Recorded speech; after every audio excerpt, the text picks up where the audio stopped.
Radio Theater brings you Cary Grant and Lorraine Day in Mr. Lucky. Ladies and gentlemen, your producer, Mr. Cecil B. DeMille.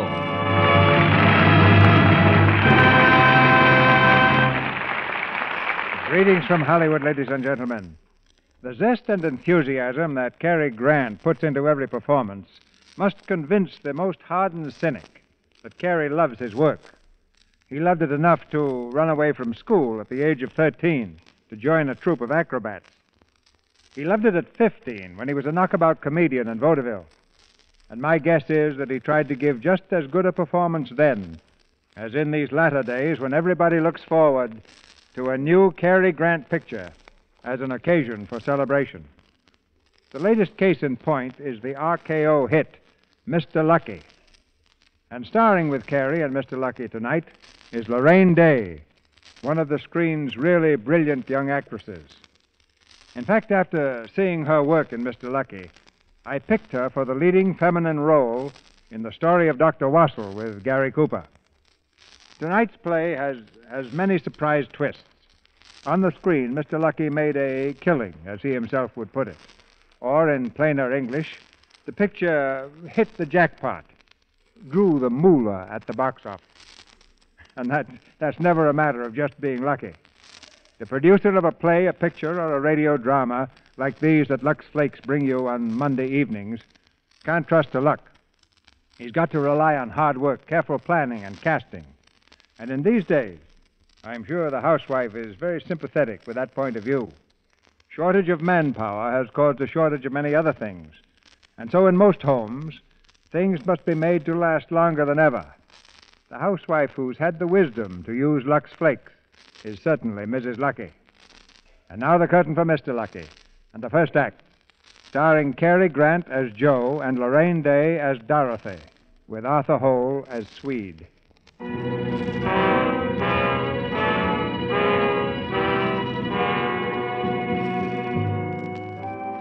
The night fog hangs low over New York's waterfront. At the end of a long pier, a girl paces slowly back and forth, stopping at intervals to gaze out toward the sea. From the shadows of a dark building, a watchman peers at her suspiciously. Then, with a sudden movement, he begins to walk quickly toward the girl. Hey, you there! Take it easy, brother. I wouldn't bother her if I were you. Oh, wouldn't you? Well, thanks for the advice. But how do I know she ain't going to jump? She's all right. She's not going to do anything. She's just going to stand there and look out to sea. She ain't got no right out there without a pass. Brother, she could have a pass to the White House if she wanted it. She's a somebody. Speaking of passes, where's yours? Oh, you're new here, aren't you?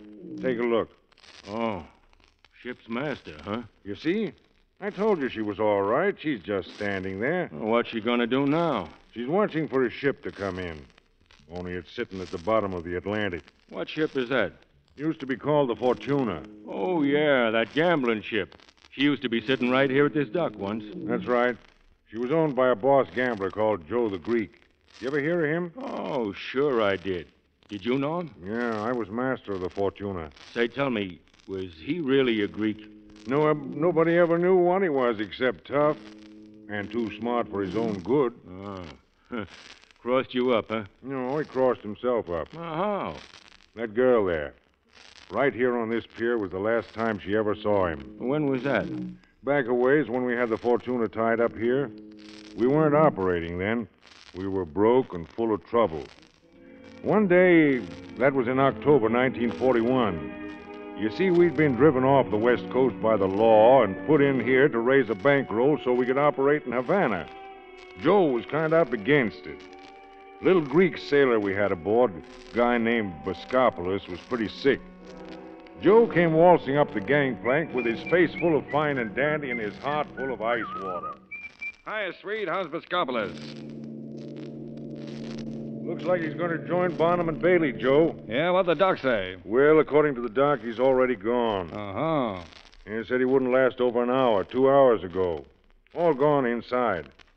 Say, how'd it go uptown today? Well, thanks, Swede. I got the plaster taken off the boat. We can sail at any time. Good. You know those mugs of yours are getting kind of restless. Oh, yeah? Well, let me know when Boskopoulos goes. I'll be in the gambling room. Right.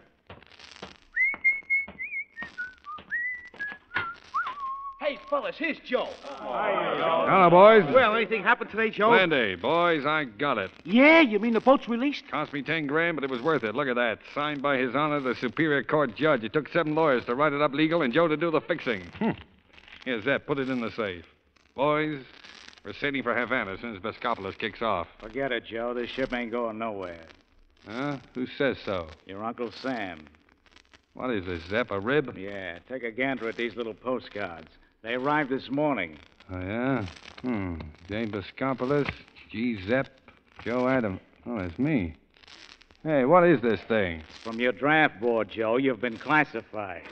1A? They can't do this to me. I'm a civilian. That's what you think. Take a look at mine. I got the same thing. They don't even give you time to cut off a leg. Listen, this isn't my war. I had my war. Crawling out of the gutter the hard way. I won that one. I don't recognize any other war. Ah, it's okay, Joe. Don't worry. I got it all fixed. Yeah? Well, go on, Crunk. Well, we can hop a plane out of here for Mexico City in 2 hours. What? Yeah. From there, we catch a plane for Rio. Oh. You can wake South America till this soldier business blows over. Oh, yeah, sure. Take it easy, Crunk. You think I'm going to give up the boat on account of this card? None of you other guys got one, huh? Just you and me and Bescopoulos. Oh. Now, where's Bescopoulos' card? What did he get? 4F. What's that? Means they don't want him. He's physically unfit, the lucky stiff. Yeah, he's physically unfit, all right. He's just about dead. Or is he? Oh, you mean, yeah, I get it. All right, boys, get lost. Joe and me want to talk. All right, come on. J. Bescopoulos, 4F. One of us is out of the Army, Joe. Yeah, who declared you in? Well, we're partners, ain't we? That's a 50-50 proposition in my book.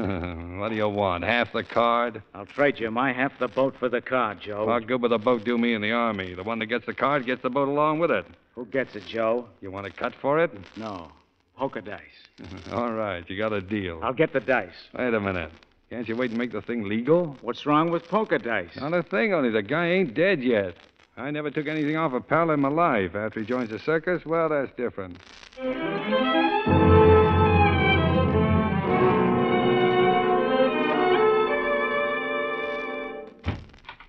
Come on in, Crunk. Is the doctor still here? Yeah, it's all over, Joe. Bescopoulos just kicked off. Okay.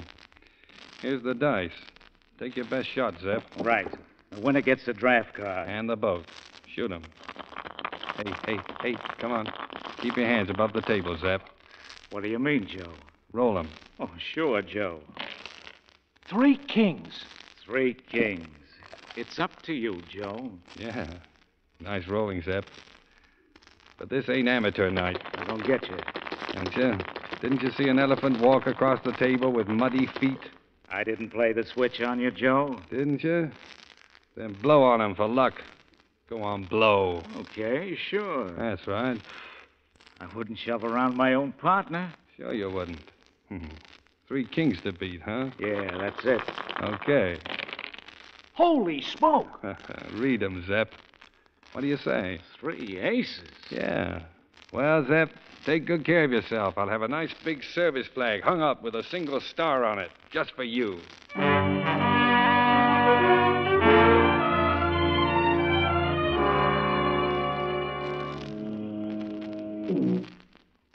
Well, that's the way Joe Adams got to be Joe Bescopoulos.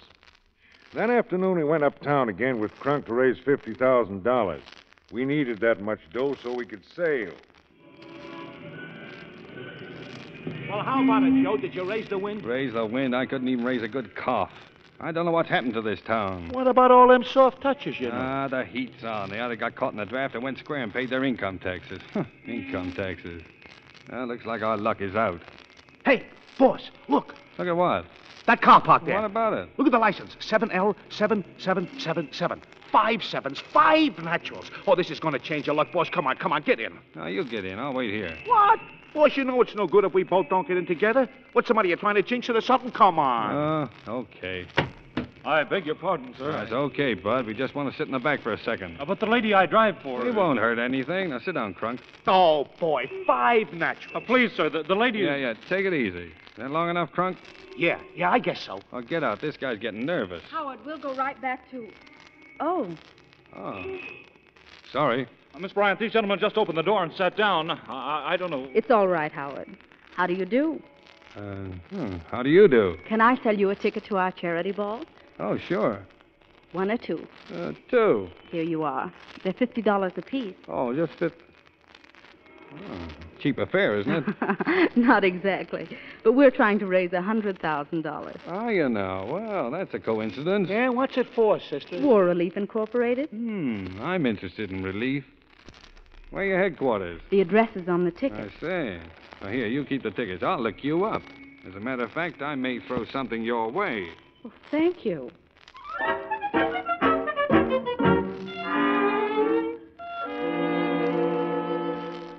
I beg your pardon, but did you say you wanted to contribute $70 to our war relief, or was it $700? Neither. I said 70,000. Yes, I thought. Well, do sit down. Do, Mr. I don't believe I got your name. Joe, how are you? Joe. Oh, Mr. Joseph. Well, you couldn't have come at a more timely moment. You know, we have to send a whole shipload of medical supplies to Europe. I do hope you want to make your donation in cash. I always do business in cash. Oh, that's splendid. You'll have to help me, though. Oh, of course.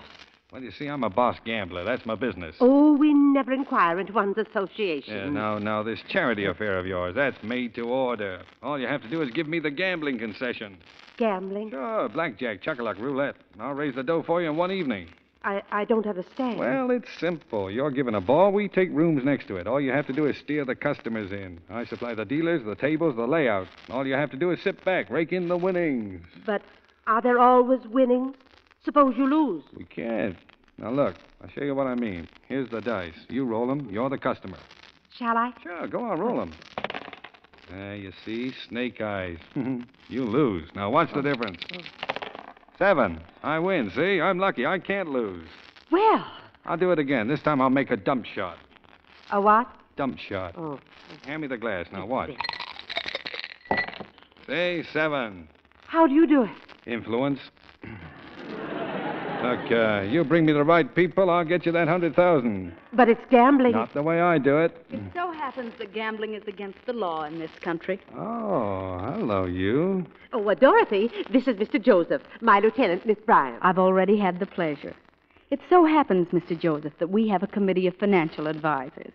Strange, they've never hit upon your plan if it's so sound. Well, not everyone can do it, Lieutenant. It's sort of, Dangerous?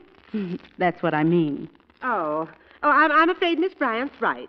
Perhaps if you send us a letter explaining your plan in detail. Yes, and we'll be glad to take it up at our next meeting. But you're in a hurry for this, though. You can't afford to wait for meetings. Well, we can't afford to sponsor something we might later regret. Hey, now, wait.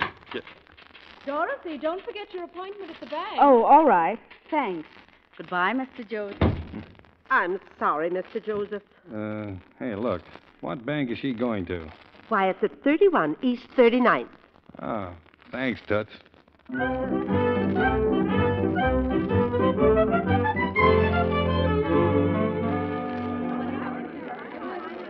Listen, boss, this ain't no bank. This is a blood bank. What's the difference? Where's the girl? But they take away your blood here. You want to lose your blood? Quiet, Crunk. Yes, please. Good afternoon. Hello, Mrs. Bryant. This is your third visit, isn't it? Yes. We'll have your silver button waiting for you as soon as you're through. Thank you. Sit right over there, please.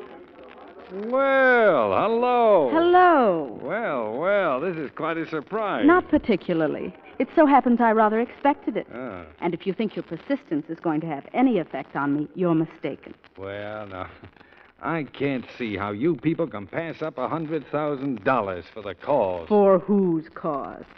If you're so interested in serving the cause, why don't you join the Army? Oh, well, I'm 4F. You look 1A to me. Oh, you don't look so bad yourself. Well, you see, it's just my arteries are 4F. See? There's my card. See? Piscopolis? J. That's right, Piscopolis. I thought you said your name was Joseph. Well, if a fellow went around calling himself Piscopolis, think what the other people would call him. Next. Look, why didn't you let me finish when I was trying to tell that lady at the war charities? It so happens that I don't trust your motives. Oh, that's great. Here I am giving my life's blood, and you don't trust my motives. The person who gets your life's blood will probably develop a sudden passion for the dump shot. Yeah? And the poor soldier who gets your blood, they can use him for an ice cube. Next, Miss Bryant. Ready? Goodbye, Mr. Biscopoulos. And the answer is still no.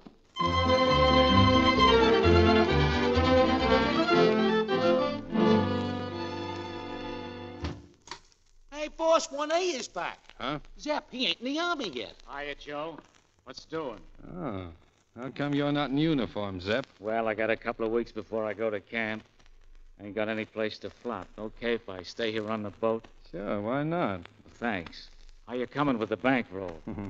I got a crack at the biggest bankroll in New York, if it works. Oh, what's holding it up? An iceberg. But I'll melt it down. Yeah. Okay if I get something to eat? Sure, go down to the galley, see what they got. Thanks, Joe. Thanks a lot. Boss, when you clean out a guy like Zep, you hadn't ought to keep him around. Hey, is that any way to treat a soldier, Crunk? Yeah, but I'm telling you, Chief, a guy like... Crunk, never give a sucker an even break. And always keep an eye on a pal. Remember that. Mm-hmm. Hey, where can I get a car? I got to put on the dock for a few days. Well, I know a fellow in town's got a sedan. Well, get it. Meet me on the dock in half an hour. Okay.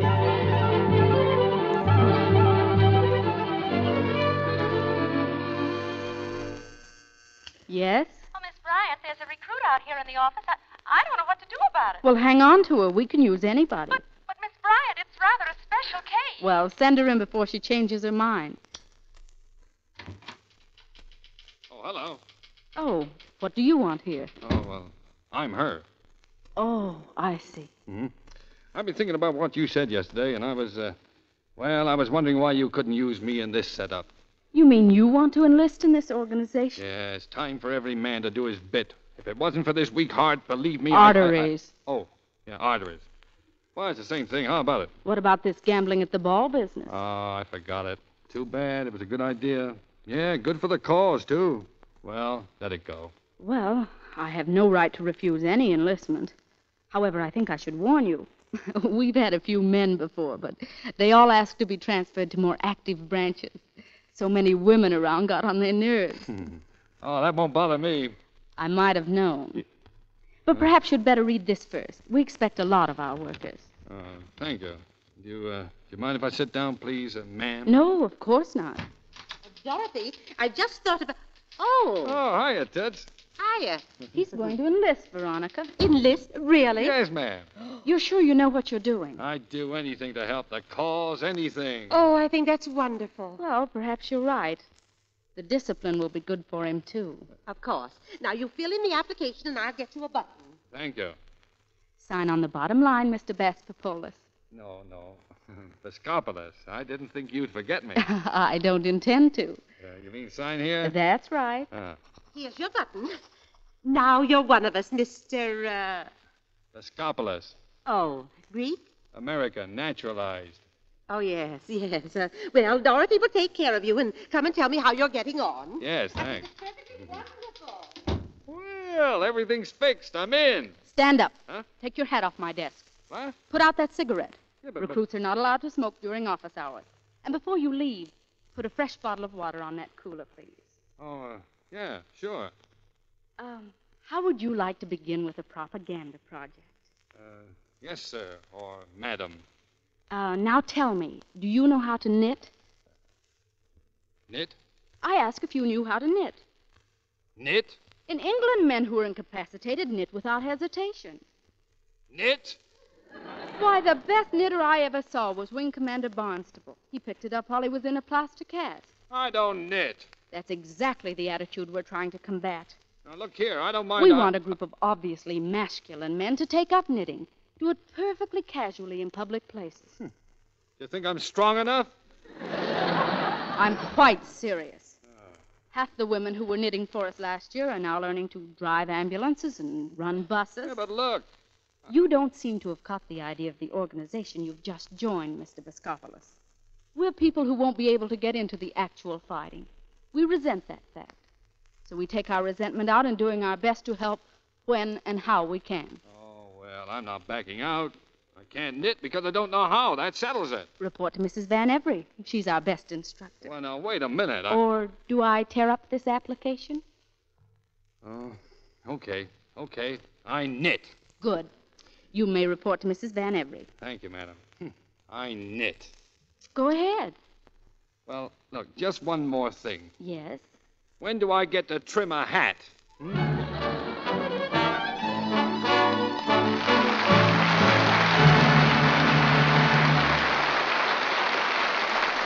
Mr. DeMille presents Cary Grant and Lorraine Day in Act Two of Mr. Lucky, it's time for Mail Call. Just a quick look at a few of the letters we've received from men in uniform. You see, a lot of boys who've never washed so much as a pair of socks in their lives are learning to cope with the laundry problem and writing in to tell us how Lux Flakes have helped them solve it. One boy writes from Georgia that when he was washing his fatigue uniform with Lux, the fellows couldn't figure out how he got so many suds in the tub. And a sailor, storekeeper second class to be exact, tells us that other Lux fans are pikers compared with him. He uses Lux for his blue uniforms. Says it gives him a fine lather, rinses out easily, and leaves the wool soft. Another Navy man, a Seabee from one of the construction battalions, passes along a smart idea. He Luxes his blue uniforms, too, and uses an old toothbrush and Lux suds to get the white braid clean. I guess we could say, Sally, the boys are getting uniformly good results from Lux Flakes. That would be putting it mildly. Well, that's the way to put it when you're talking about Lux, isn't it? Seriously, though, Lux is mild and gentle. That's why it's such safe care, not only for Army and Navy uniforms, but for civilian washables, too. Sweaters and dresses and blouses. It helps washables last longer because it is so very gentle. It's thrifty to use. A little gives you so many rich, long-lasting suds. So don't waste Lux. Use all you need to get good suds, but no more than you need. Next time you shop, be sure you get Lux Flakes. Now, our producer, Mr. DeMille. Act Two of Mr. Lucky, starring Cary Grant as Joe and Lorraine Day as Dorothy.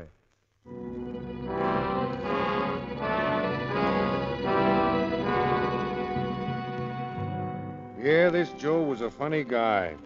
There he was, working in that war charity place, trying to get next to some easy dough so we could open the gambling ship. Looked like everything was going his way, too. Only there was a couple of things he didn't know. Number one, that Zeb guy was never drafted. When he went for his physical, he got a 4F. Number two, Zeb knew something about the real Joe Biscopoulos. He knew he was a 3-time loser who had to report to the parole board every month. But what Joe didn't know wasn't hurting him. Not yet, anyway. Well, down at the war charity place one morning, there was a little trouble. The ladies were in some kind of a jam about money.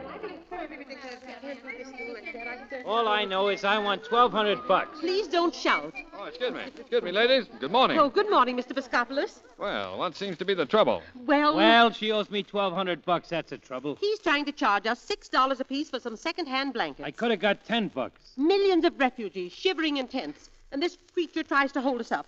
You ought to be ashamed of yourself raising your price just because blankets are hard to get. That's the old law of supply and demand, lady, and it ain't been repealed yet. $6 apiece. Where's my check? I tell you, we haven't it in our account. All right, then. I take back the blankets. Well, now, wait. Look, you look like a pretty good sport, Mr. McDougal. Mr. McDougal. I'll tell you what I'll do. I'll flip you. I'll give you $2,000 or 600. If I lose, I'll pay for it out of my own kick. I wouldn't want to have those shivering refugees on my conscience. Now, what do you say, Mr. McDougal? 2,000 or 600? Yeah. You're on. Okay. Well, I'll toss the coin and Heads. you...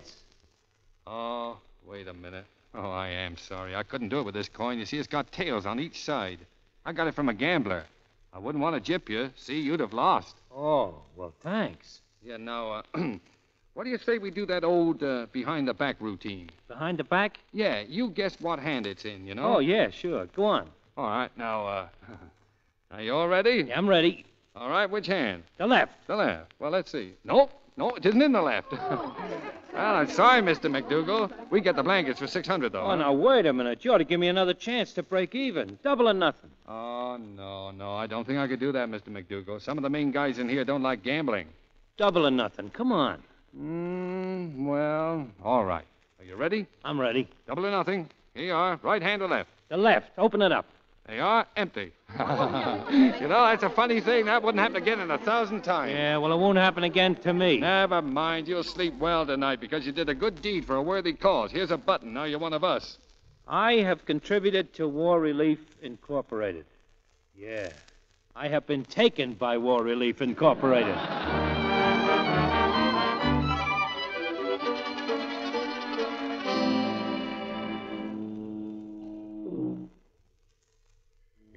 Joe beat him fair and square. That coin Joe used, though, had a little pin in it. And when he put his hands behind him, he stuck it on the back of his coat, so it was never in either hand. Fair and square, according to Joe. But it saved the charity $1,200. And then there was a time he went down to the docks with Miss Bryant. There was more trouble about loading some trucks. I've been trying to think of some way to thank you for getting us the blankets. Well, the percentage was in our favor. The other guy was doing the guessing. You know, ever since you first came in, I've been trying to figure out why. Oh, now, look. What's a guy supposed to do? Put his heart on a plate before you'll trust him? What do you think you'll get out of helping us? I told you, I'm just trying to do my bit. That doesn't explain anything. Oh, well, I just don't like to talk about it, that's all. But, well, now, look. The name of Biscopoulos goes back a long time. You mean in Greece? Yeah, over there where them Nazis are pushing him around. How do I know what's happened to my brothers and my kid's sister? I lie awake nights trying to figure out how to help them. So now you know. Oh, I'm terribly sorry. Oh, that's all right. Don't apologize. Sorry I had to tell you, that's all. Now, what about this guy we have to see? Oh, well, he won't unload our supplies until he gets a check. They're medical supplies, and they're important to save lives. I say, well, I'll talk to him. Joe, what's that in your hand? This? Oh, a roll of dimes. Why do you carry it? Habit. Fits nice in your hand.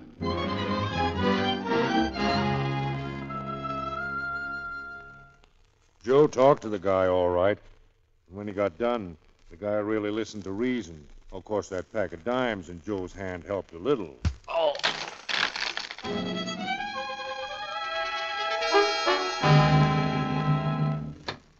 Down on the truck, boys.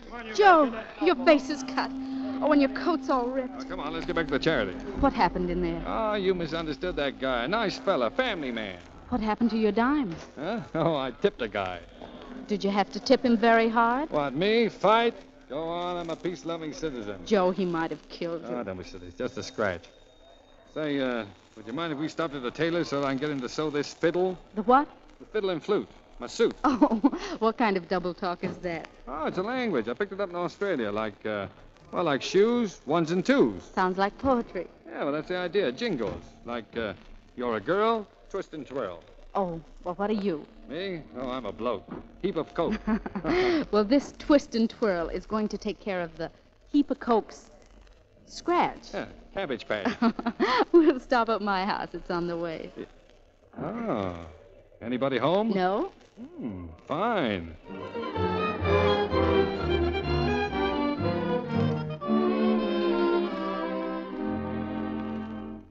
Biscopoulos' coat fixed, Foster. Yes, Miss Dorothy. Will you take it off, please, sir? Yeah, sure. I'll get some bandages. What were you saying before, Joe? Oh, yeah. So the crunk and me are sitting in this coffee joint when in comes a pot and pan with his cheese and kisses. Pot and pan? That's a man. Yeah? Cheese and kisses? That's a missus. Sure. Well? Well, the crunk said to me, Piper Heidsieck the I suppose on that guy's storm and strife in the Tommy Horner. Wait a minute, I'm lost. Piper? Piper Heidsieck, that's just pipe, you know. Take a look. Yeah, son. At the I suppose? Oh, the nose? Yeah, on that guy's storm and strife in the Tommy Horner. On his wife? Yeah. In the corner? Right. Well, what happened? The guy come over and punched the crunk in the snoot. Why? Well, the guy came from Australia. Oh. Your coat, sir? Here you are, chum. Where can I wash up? To your left, sir. Good. Well, don't go away, Miss Bryant. I won't. Miss Dorothy. Yes? Shall I telephone for a bottle and stopper? A what? A copper in the American vernacular. Why, Foster, don't tell me you've been to Australia. Well, that's where I met my storm and strife. Mrs. Foster. Oh. Please forgive me, Miss Dorothy, but are you aware of the character of this gentleman? Oh, I think so. Why? You know he carries a lady from Bristol? A what? A pistol. In American parlance, a rod. Oh. Well, don't be alarmed. I think it's part of his character. He carries it for balance. Yes, Miss Dorothy. Take the coat along, Foster, and see if Mrs. Barnes will sew it up. What's that, Foster? A coin, miss. It fell out of the pocket. Let me see that. Coin with a pin on the back. That's rather an unusual ornament, isn't it, miss? Oh, it's not an ornament, Foster. It's really very practical.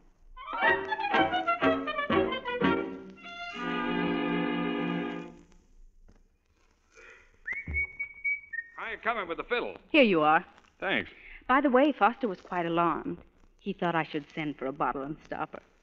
Yeah? What for? The lady from Bristol. Oh, that. Well, I wouldn't feel dressed without one. Have you ever killed anyone? No, I'm too good a shot. Look, don't get me wrong. I'm a gambler, not a gangster. Tell me some more. Some more what? Some more jingle talk. Oh, that. Well, now, look.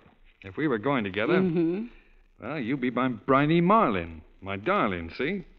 Then I'd be the guy who'd give you that Simple Simon diamond for your long and linger finger.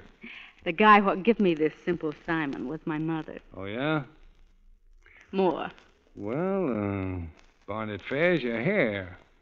Dots and dyes, eyes. The I suppose, nose. North and south, mouth. That's where you get the honey and bliss, kiss. Joe. That's enough, Joe. Come on, take off your mask. You're with friends. Don't be silly. Come on, Briney Marlin, don't play games. Let me go. I'm not playing games. Don't give me those baby blues. You think I brought you up here because...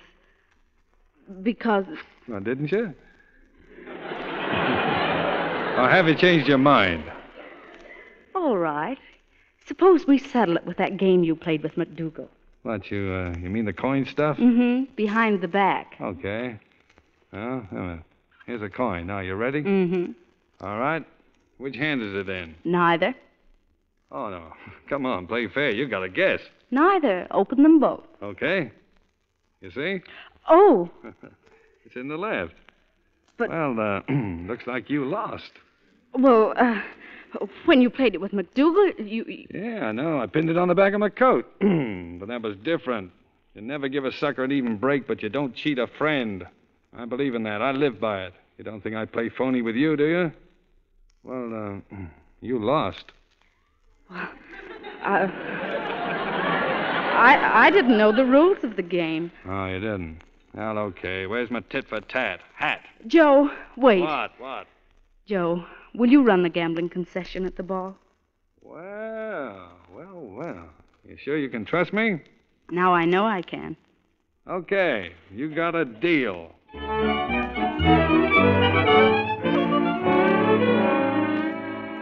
Hello, Grandfather.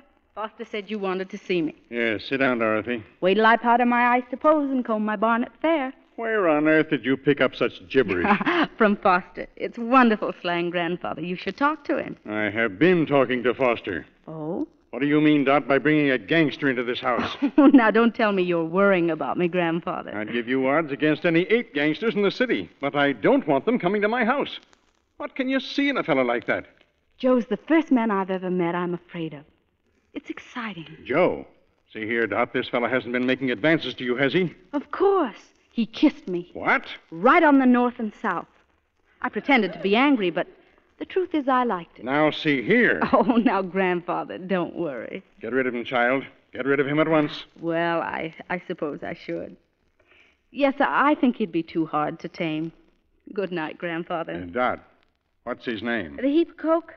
Oh, you'll never believe me. Joe Boscopoulos. Joe what? Boscopoulos. Now, do you wonder why I call him by his first name? Good night, Briney Marlin. Boscopoulos. Joe Boscopoulos.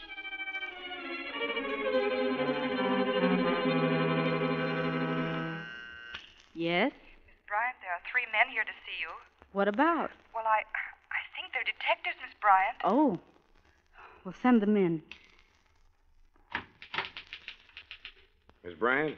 Come in. Where can we find Joe Boscopoulos? He isn't here. Where's his desk? Out there. Thanks. Wait. I'm so glad you came. My grandfather sent for you, didn't he? I always thought there was something wrong with Mr. Boscopoulos. We want to have a little talk with him. Anything serious? When a guy's been convicted 3 times, carrying a gun is plenty serious. Oh. Oh, excuse me. I didn't know anyone was here. Oh, it's all right. Who's that? Oh, he's the man from the water company. It's about time you showed up, Inspector. Huh? Yeah, why? I've telephoned the water company several times today.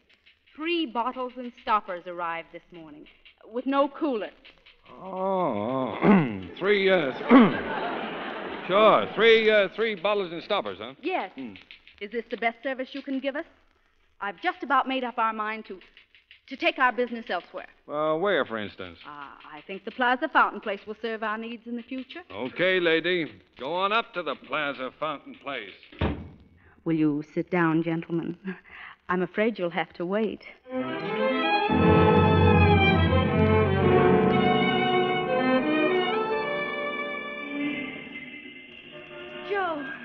Joe. Hello, clever girl. I figured you meant you'd meet me at the fountain. Oh, Joe, I was scared. Say, why should the cops be trying to pick me up? Grandfather, you will carry a lady from Bristol. Oh, they're trying to pick me up for packing a rod, huh? I can get sprung in a couple of hours. Come on, my car's over here. Get in. What for? Now, don't ask questions. Get in. Okay.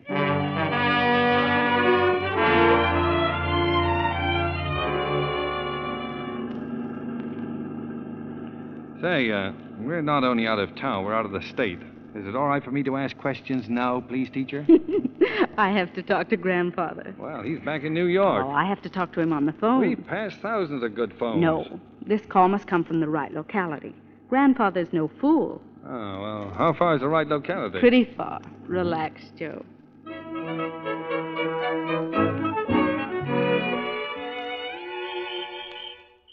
Hold the match up. I've got a key somewhere. Yeah. Say, what is this place? The ancestral home. It's been closed a few months. Where do I turn on the lights? They're not connected. Oh. This the old man's place? No, mine. It comes from the other side of the family. The side that was always getting into trouble. Lend me your matches, Joe. You'll find some candles on the table. Yeah. Hey, say, what's this over here? Just a little sitting room. Little? Oh, it's all right. This is where I used to entertain my beaux. Uh-huh. After tea, we'd sit by the fire and hold hands. Will you light the fire, Joe? Huh? Oh, sure. Hello, operator?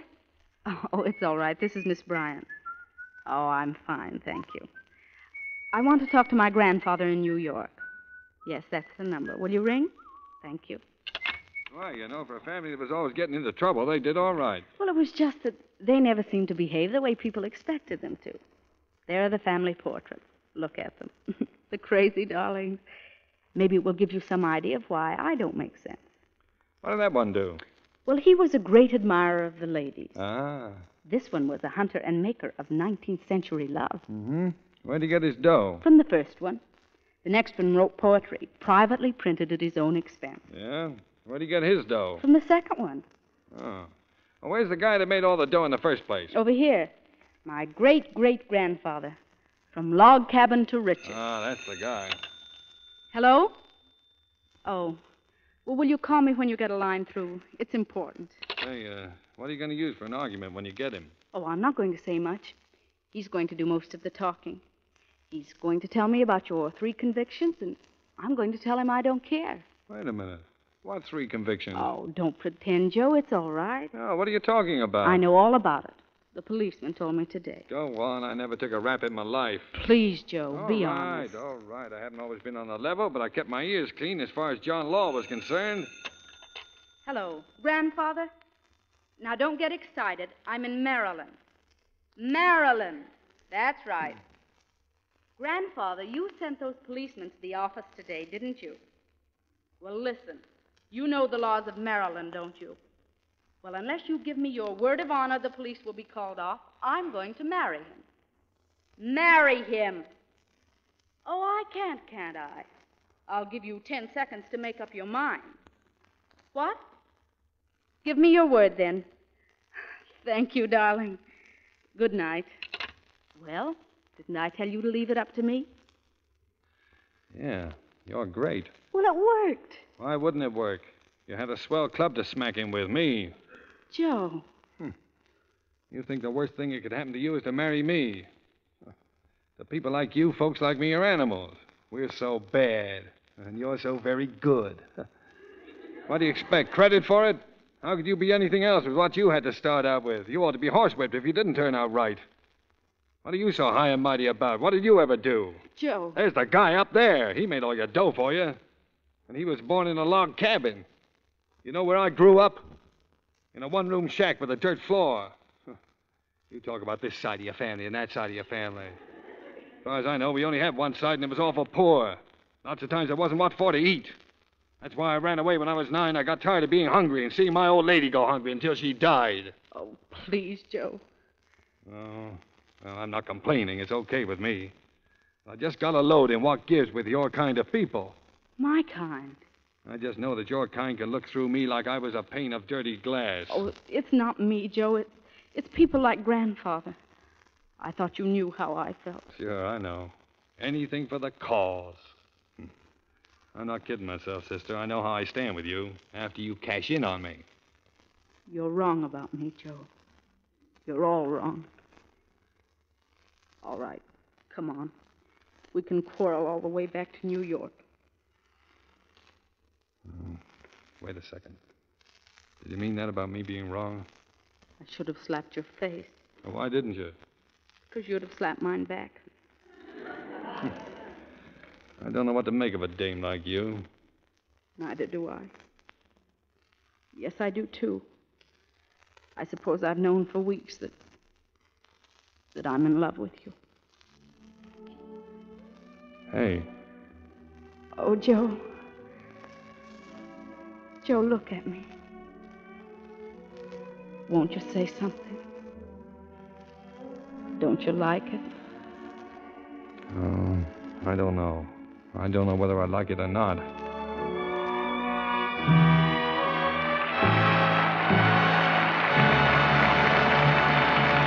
We pause now for station identification.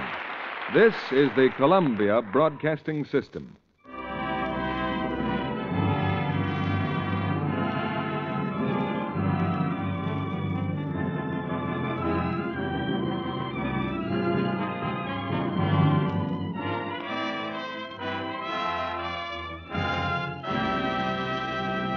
In a moment, Mr. DeMille brings back Cary Grant and Lorraine Day in Act 3 of Mr. Lucky.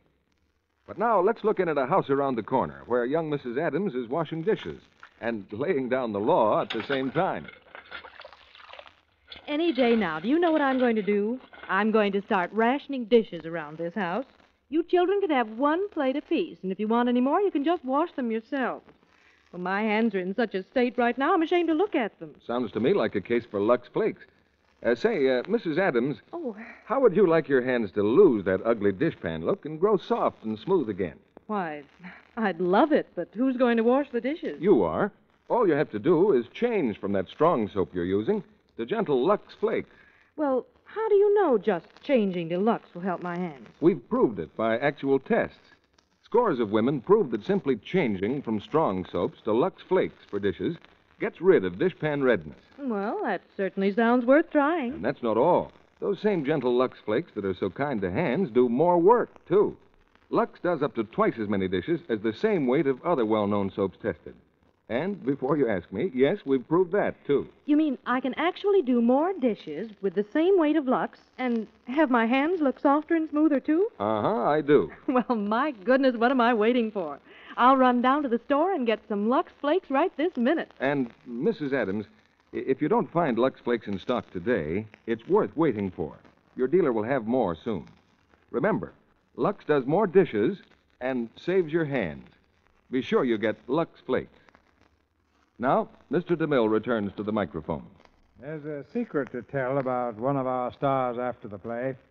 But now the curtain rises on the third act of Mr. Lucky, starring Cary Grant and Lorraine Day.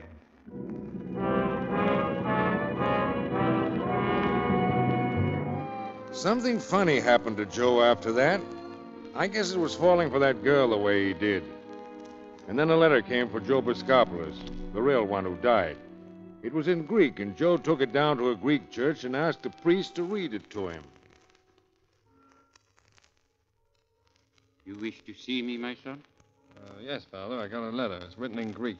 I'm kind of in a hurry, but I'll pay you if you read it for me. You can drop your offering in the fur box as you go out. I'm here to help those who need it. The letter is from your mother. Hmm? Oh. It says, Joseph, my beloved son, God grant this letter reaches you. Always you have broken my heart by the wicked things you have done. Yet surely, when you hear of the terrible thing that has happened to those who love you, I believe that God will open your eyes and cleanse your heart. Well, that's enough, Father. Thanks. I just wanted to know who it was from. Listen. I write to tell you of my great pride in my other sons, your brothers. It happened 2 Sundays ago as we were coming from church. There was a roaring in the sky, and suddenly great parachutes began to drift down toward the meadow below the village. There were only 5 guns in our village, but there were pitchforks and scythes and men of great strength. Your brother Petros and your brother Euladio led the other men into the meadow. There were patches of white lilies, but before the hour was done, it was as though the field were covered with red lilies. No one of our men lived, but 100 Germans died, and Rick Honor lived for an added hour. They possess our village, of course. I earn food by making their beds and washing their dishes at the inn. Yet I am sustained by my God and my great pride, thy mother, Maria. Thanks. Thanks, Father. May God comfort you, my son.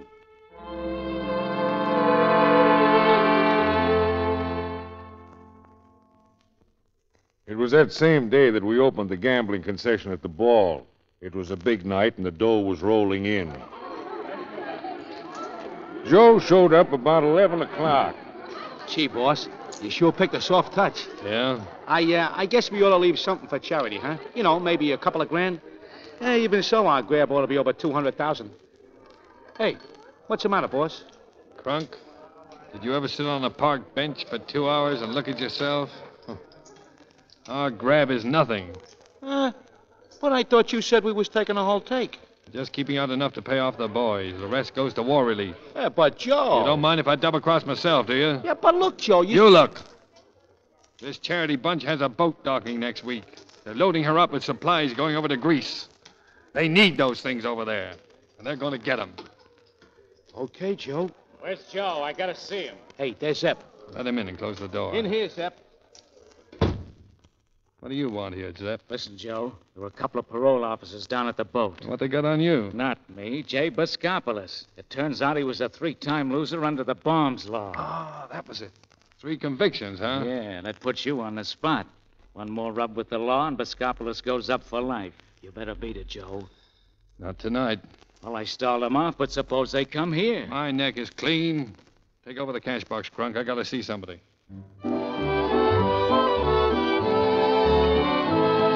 Joe. Where have you been, Briny Marlin? What happened to you? Oh, I woke up. Oh, something happened to me, too. Yeah, what? I was struck by lightning. Look, you remember this. You were right, and I was wrong. For me, you're right. Always. I'll see you get everything you want. You got enough to fill 2 ships, maybe 3. There's something else I want. Oh, no. You stay away from guys like me. You'll only get hurt. I'm clearing out tonight. Clearing out? Where, Joe? Oh, what's the difference? Joe, take me with you. Please. Dorothy, this is Captain Costello of the police department. There's your man, Captain. Grandfather, you broke your word. Nothing of the kind. Captain Costello is here to stop this gambling. Grandfather, you can't. Yes, he can. All right, we'll close up. I'll tell the boys. But, Joe... You're far enough ahead. Send the committee upstairs. We'll count up.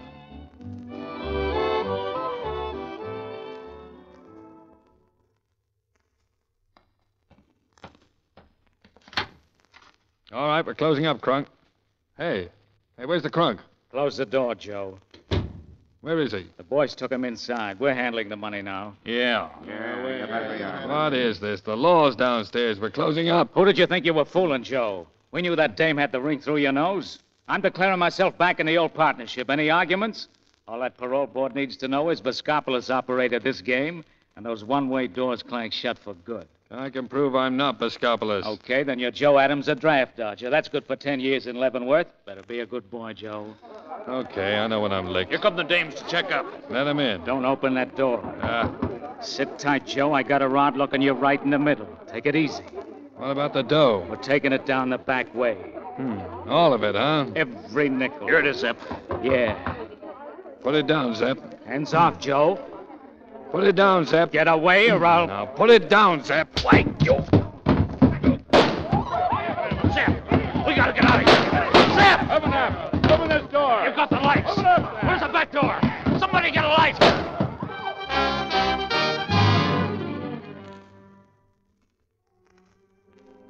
Joe got out in the dark.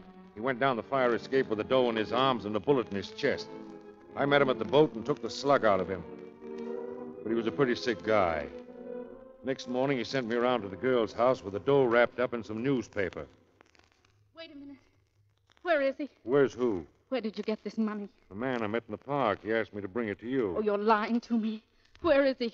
Where's Joe? Joe? I don't know any Joe. What did he look like? The man who gave you the money. I don't know. I never saw him before in my life. Oh, wait. Please. She tried to find him for weeks, but I had the guy hiding out. Meanwhile, everything went haywire on the charity deal. That boat they were supposed to load with supplies for Greece was knocked off by subs before it ever reached New York. And then one day at the girl's house, the detective showed up with some news. Well, we solved that case for you, Miss Bryant. He's dead. Who's dead? Biscopoulos. He was a wrong guy, all right. Look at that record. 3 years at San Quentin, 2 at Leavenworth, 5 at Sing Sing. This picture. What's the matter? This isn't. This? That's not Biscopoulos? No. Oh, that's him, all right. We checked with the captain of the gambling boat he was on. He was missing. The boat was missing, too. And we finally ran it down. Over at Pier 48, they're loading a ship called the Briny Marlin with medical supplies from your office.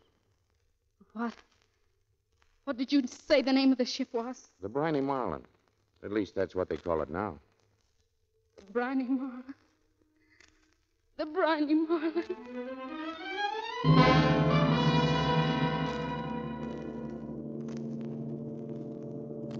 The boat was just pulling out when she got there. She came running down the dock, calling to him. Joe! He was standing at the rail, kind of smiling. Joe! Joe, take me with you. Please, darling.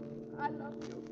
Please take me with you. You don't belong with a grifter like me. You just got some mud on your dress, that's all. Give it time. Let it dry. It'll brush off. Oh, no, Joe. Joe, I love you. Please take me with you, Joe. Please, Joe. Please. Goodbye, Briny Marlin. Well, that's it. She never saw him again. That's why she's standing down there now at the end of the dock. She comes here every night. Well, what happened to the Greek? We delivered the stuff. Then he joined the Merchant Marine, and coming back, the Briny Marlin drew a dead heat with a German torpedo. Funny a guy like him winding up that way, huh? Yeah, you can't kill a fella like Joe. That's him now. Hey, Joe. Hi, Reed. Where you been? Waiting for you, that's all. Come on, Joe. The dinghy's at the end of the pier. Let's get back to ship. Nope, changed my mind. We're not going back to the ship. It's our last night ashore. We're going uptown. Okay, but you got to go down and tie up that dinghy anyway. What? Why should I? 'Cause I'm telling you to. It's an order. Okay.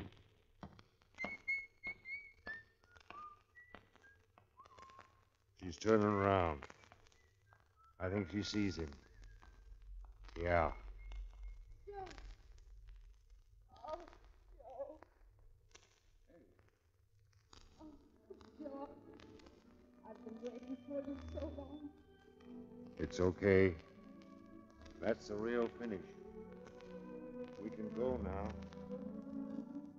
Ah, Briny Marlin. Briny Marlin.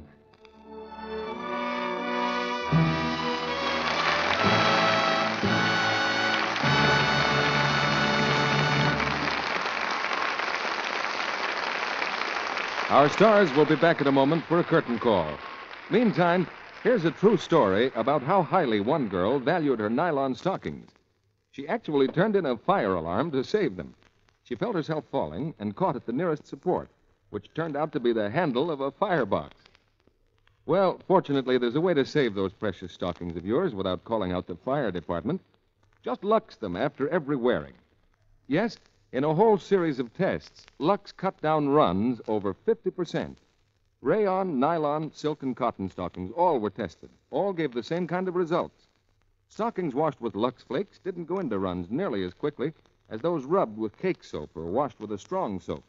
Lux cut stocking runs in half.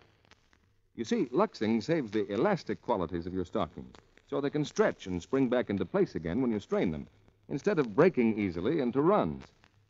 You'll find Lux care for stockings really pays. So if your dealer should be out of Lux Flakes next time you ask for them, it will pay you to wait. He'll have more soon. Remember, Lux cuts down stocking runs by over 50%. Gives you extra wear from every pair. Now, here's Mr. DeMille with our stars. Thanks to the good work of Cary Grant and Lorraine Day, we've checked off another hit in the Lux Radio Theater. And now we bring the stars of Mr. Lucky back to the footlights. Thank you, C.B. Any fellow that plays opposite Lorraine Day is Mr. Lucky. I'll bet he says that to all the girls, Mr. DeMille. Lorraine takes her work very seriously, Cary.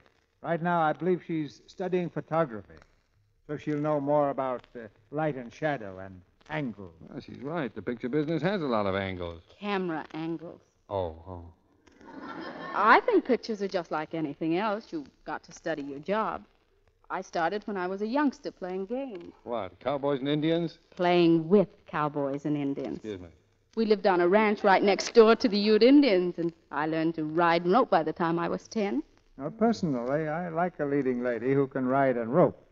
But I guess it was never much help to you on the screen, Lorraine. The first 3 pictures I made were which way they go, they went that-a-way pictures. Well, you never can tell when your early training will help you. When I was a kid, I collected caterpillars. Now I'm making a picture with Janet Blair and Curly. Curly? Curly? I don't seem to know the name. Curly's a caterpillar. Oh, indeed. Is Curly a boy or a girl caterpillar? C.B., I don't see how that could matter except to another caterpillar. To cover Mr. DeMille's confusion... Yeah, believe me, that'll take some covering, too.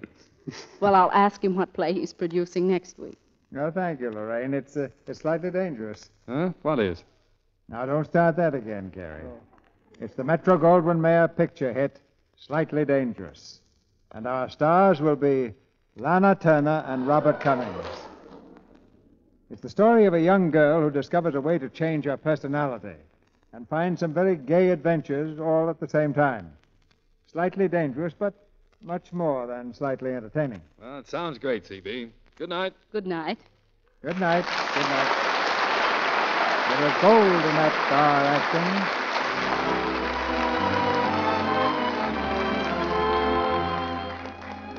Our sponsors, the makers of Lux Flakes, join me in inviting you to be with us again next Monday night when the Lux Radio Theater presents Lana Turner and Robert Cummings in Slightly Dangerous with Gene Lockhart. This is Cecil B. DeMille saying good night to you from Hollywood. Ladies and gentlemen, your waste paper is needed now to help war production. It directly replaces wood pulp in making newsprint and paperboard. So don't throw away or burn your newspapers. Sell them to a junk dealer, give them to a charitable organization, or consult your local newspaper for the date and method of your local salvage collection. Send your waste paper to war. Cary Grant will soon be seen in the Columbia picture, My Client Curly. Lorraine Day appeared tonight through the courtesy of Metro-Goldwyn-Mayer Studios, producers of the Technicolor musical Thousands Cheer. Heard in tonight's play were Arthur Hole as Swede, Verna Felton as Veronica, Eddie Marr as Crunk, Ed Emerson as Zepp, and Charles Seal, Fred Mackay, Griff Barnett, Arthur Q. Bryan, Dorothy Scott, Norman Field, Catherine Craig, Ken Christie, and Boyd Davis. Our music was directed by Louis Silvers, and this is your announcer, John M. Kennedy, reminding you to tune in next Monday night to hear Lana Turner, Robert Cummings, and Gene Lockhart in Slightly Dangerous. Make sure you get the vitamins and minerals your family needs in spite of food shortages. Get Vims. They're scientifically designed to help make meals complete. Vims give you all the vitamins government experts say are essential, balanced in the formula doctors endorse. All the minerals commonly lacking, too. Yet Vims cost only a nickel a day in the family size at your druggist. It's BI for vitamins, double MS for minerals.